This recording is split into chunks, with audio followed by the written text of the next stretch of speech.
पन्नगे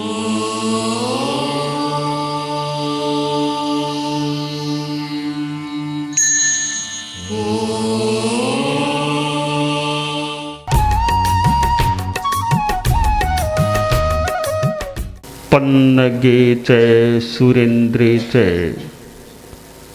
कौशिके पाद संस्पृशि निर्विशेष मनस्काय श्री वीरस्वामिने नमः। आर्हत वाङ्मय में कहा गया है, सब्बे प्राणा परमाहम्या सर्वे प्राणः परम धार्मिकः। संसार में सब प्राणी परम यानी सुख के धार्मिक यानी इच्छुक स्वभाव वाले होते हैं, अर्थात प्राणी सुख पाना चाहते हैं।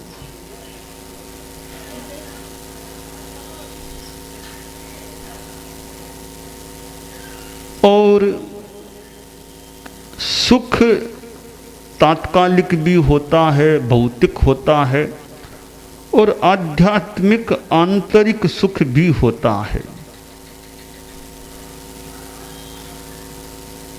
आदमी शांति पाना चाहता है तो कई बार शांति अच्छे ढंग से मिलती नहीं है। इच्छा शांति पाने की और वह आक्रांत अशांति से हो जाता है।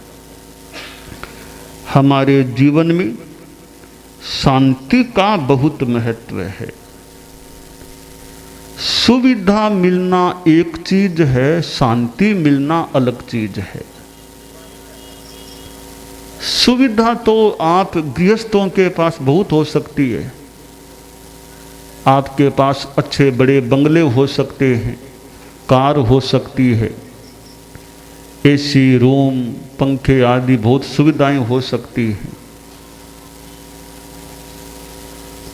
और साधुओं के जीवन को देखें तो आपकी तुलना में संभवतः कुछ लोगों की तुलना में तो सुविधा बहुत कम है। कहाँ इनको एसी रूम रहने के लिए मिलते हैं? मिल भी जाएं तो एसी का प्रयोग कौन कितना करता है, नहीं करता है। सुविधा मिलने पर भी कई बार आदमी अशांति में रहता है। पैसा बहुत है पास में, फिर भी चित्त में अशांति हो जाती है। हैप्पीनेस है, प्रसन्नता है, वो अभिष्ट तो है, पर हैप्पीनेस मिलती किनको कितनी है। दूसरों को अशांति देने वाला खुद के लिए अशांति तैयार करता है। दूसरों को जो शांति देगा, दूसरों को समाधि देगा, वह खुद भी समाधि शांति को प्राप्त हो सकेगा।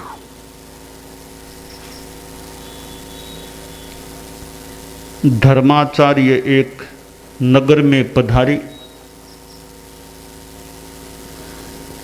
साधु समुदाय साथ में था, आचार्य थे संघ के। बहुत लोग उनके प्रवचन श्रवण के लिए भी आए। उस एरिया का जो राजा था उसको भी पता चला कि कोई बड़े संत आए हैं, तो राजा ने मंत्री से कहा मैं भी चलूँगा, बड़े महाराज आए हैं तो स्वागत भी कर दें, उनका प्रवचन भी सुन लें, मिलना भी हो जाएगा, तो आज मैं भी चलूँगा। राजा खुद आया। राजा खुद आए, उसका प्रभाव भी विशेष पड़ता है। धर्माचार्य प्रवर का प्रवचन हुआ, जनता ने भी सुना, राजा ने भी सुना। राजा ने आसपास जो साधु घूम रहे थे उनको भी देखा, कुछ बैठे थे, कुछ इधर उधर जा रहे थे,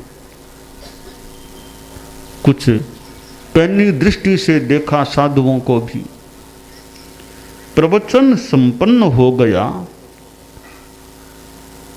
राजा निकट आया तो राजा ने कुछ बातचीत का समय मांगा। तो आचार्य प्रवर ने कहा आप अभी बात कर लें, वापिस आपको आना न पड़े, अभी समय दे देते हैं। तो प्रवचन के बाद तुरंत उनको समय दे दिया।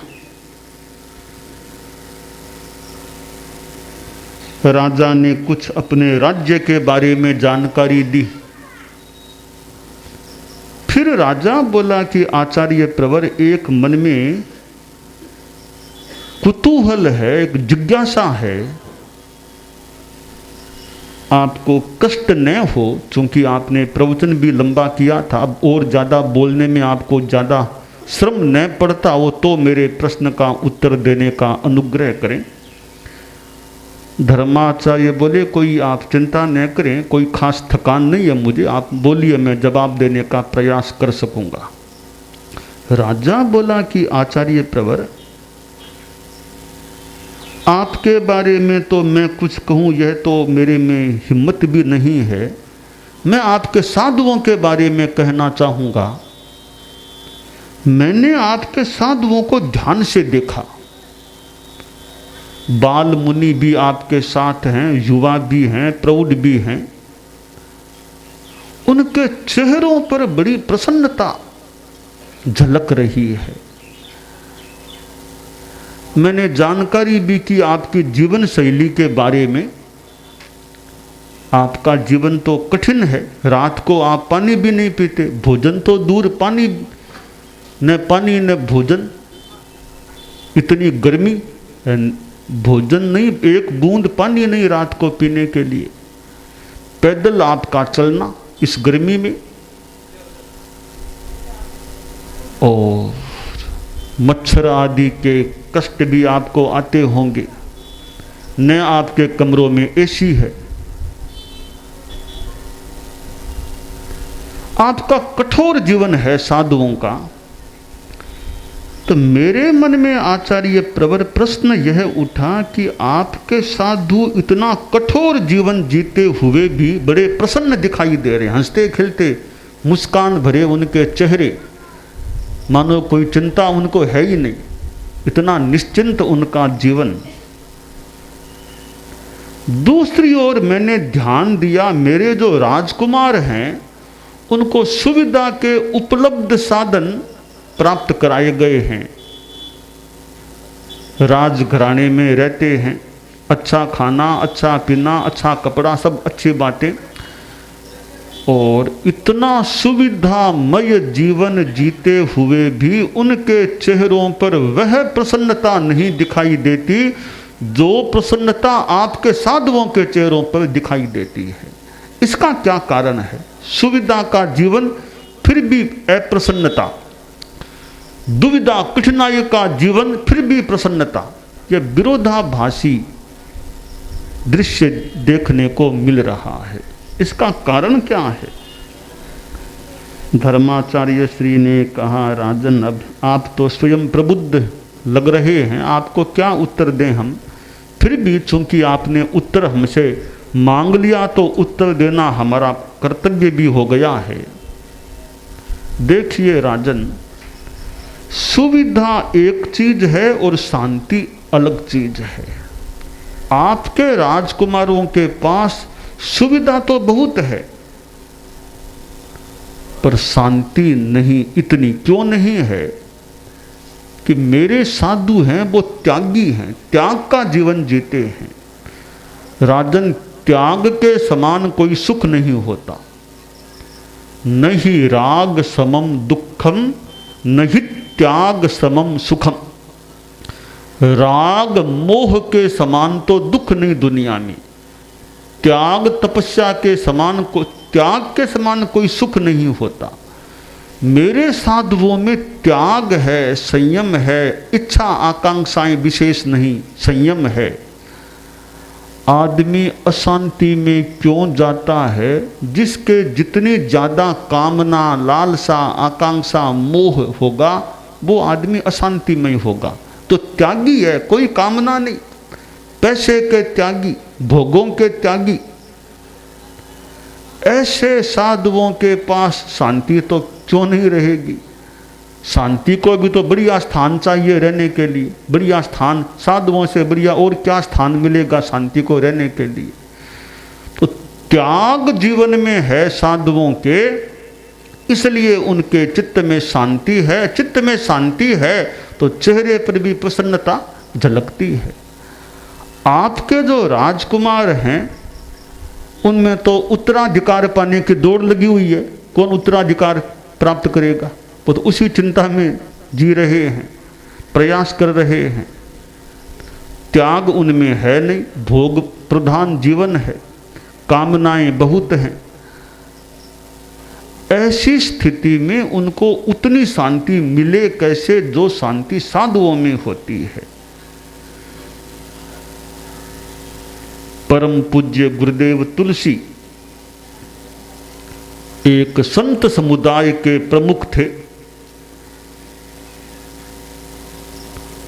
और जैन शासन के श्वेतांबर परंपरा के 13 पंथ के वे आचार्य थे। कितनों को उन्होंने संयम की दिशा में आगे बढ़ाया था। संयम की दिशा में आगे बढ़ना शांति की दिशा में आगे बढ़ना है। परम पूज्य आचार्य महाप्रज्ञ जी स्वयं ध्यान योग साधना करते थे। कितनों को उन्होंने ध्यान साधना कराई है। जहाँ साधना है वहाँ शांति होती है।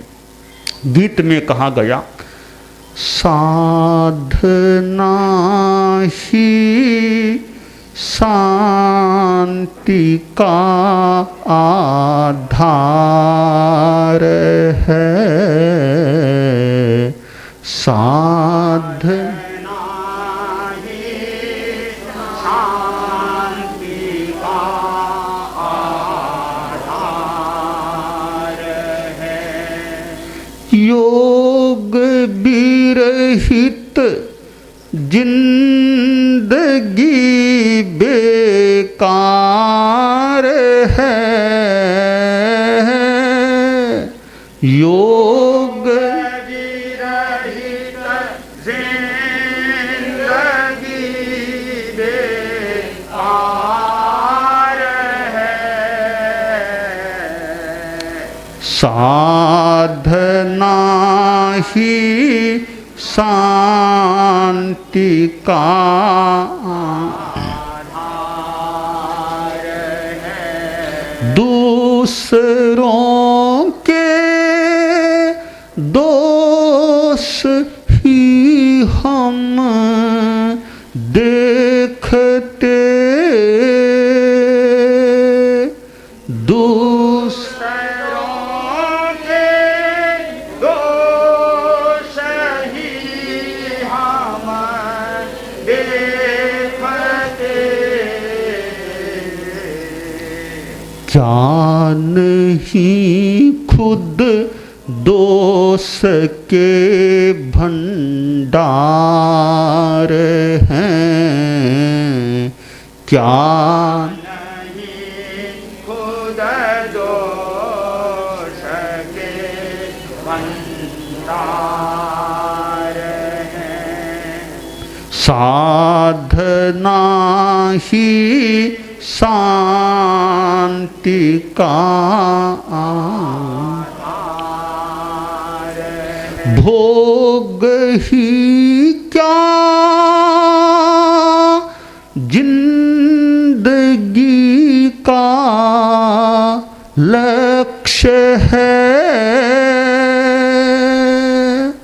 भोग ही क्या जिंदगी का लक्ष्य है। त्याग से हर मनुज का उद्धार है। त्याग से हर मनुज का उद्धार है। साधना ही शांति का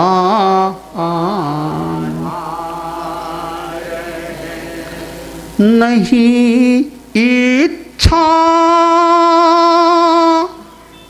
अंत को पाती कभी नहीं इच्छा अंत को पाती कभी स्पृहा नल में जल रहा संसार है, स्पृहा नल में जल रहा संसार है।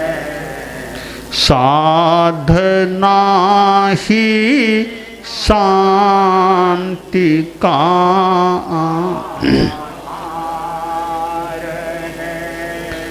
जिनको अपना मान कर आश्वस्त थे,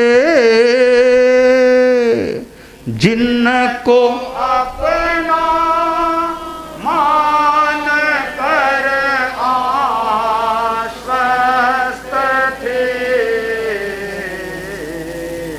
आज उनमें शत्रुता साकार है, आज उनमें शत्रुता साकार है। साधना ही शांति का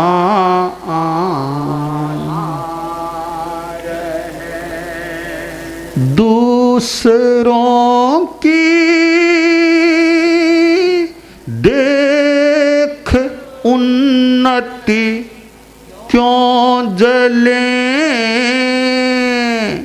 दूसरों की देख उन्नति क्यों जले, भावना मुदिता मधुर उपहार है, भावना मुदिता मधुर उपहार है। साधना ही शांति का आधार है, साधना ही शांति का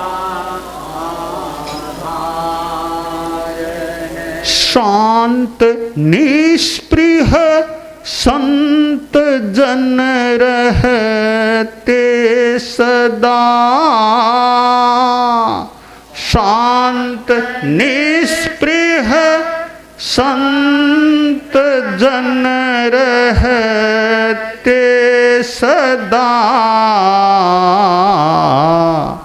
सतत समता संतता का सार है, सतत समता संतता का सार है। साधना ही शांति का योग विरहित जिंदगी बेकार है,